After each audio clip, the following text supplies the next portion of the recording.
Happy Wednesday, setters. Tonight we're seeing three major stock indices showing reversal. Dow Jones Industrial is rejecting the 200 EMAs.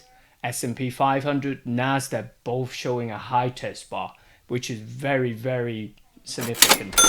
I'll show you why it is so important to use conferences and turn it into your probability. Stay tuned.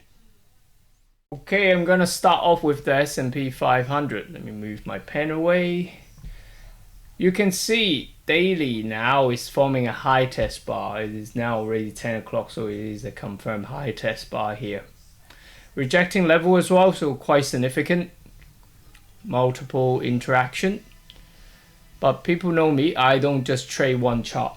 So let's have a quick look on Nasdaq. Nasdaq double high test on monthly pivot 50 EMA as well, so quite bearish. Tomorrow we will see what the GPD data brings anyway. I'm definitely looking to be a seller. One more thing that I'm going to show you is the Dow Jones.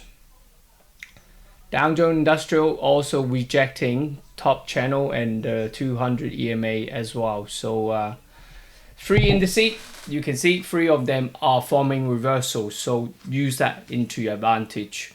If you do have any questions, drop me a message. Otherwise, happy trading, healthy investing. Thank you.